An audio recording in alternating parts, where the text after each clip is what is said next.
When the drums fell silent. In the small Idoma village of Opidilo, the air was always alive with the deep thrum of Okom drums during moonlit nights. Among the youths, none was more admired for his quiet strength than Iwachi Koja. He was tall, broad-shouldered, with the kind of humility that made elders bless him when he passed. But in his heart, he carried a burning love for Oda, the most graceful girl in the village. Iwachi had nothing but a small cassava farm, a worn-out bicycle, and dreams. Yet he and Oda were inseparable, walking to the stream together, laughing under mango trees, exchanging secret looks at the market. He was saving little by little for their Ivoga bride price ceremony. His best friend, Ona, was a different man. Wealthy from his father's palm oil business, Ona dressed in the finest lace and gold wristwatches, spraying money at every celebration.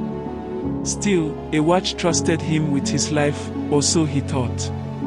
One evening, under the warm orange glow of kerosene lamps, Iwachi overheard the women at the well whispering, "Did you hear? Oda will marry Ona next month."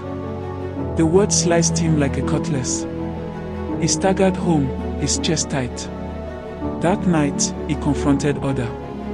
She stood silent, eyes glistening. Finally, she spoke. "Iwachi, love cannot cook soup. My parents say you have no means. Ona has promised them everything." It was not just a betrayal, it was a burial of everything he had built in his heart. On the day of their wedding, the drums beat, people danced, and Ona's family paraded their wealth. Iwachi did not attend. He went to the hills outside the village, where the wind whispered through the tall grass. Months passed. Iwachi left Opidilo for Jos, working as a bricklayer, then a mechanic.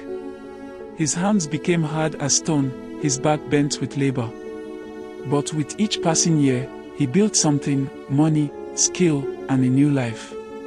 5 years later, he returned to Opidilo in a gleaming Hilux, dressed in fine agbada. The market women greeted him with wide eyes, children ran after his car calling his name. Ona's business had collapsed, debts and poor decisions had left him in rags. Oda now sold pepper by the roadside, her beauty faded by hardship. As the Okom drums played that night, Iwachi was the guest of honor at the new community hall he had founded. His eyes met Oda across the crowd. There was no hate, only a quiet reminder that the river of life flows both ways, and that poverty is not a prison unless you surrender to it. That night, the drums did not fall silent for Iwachi again.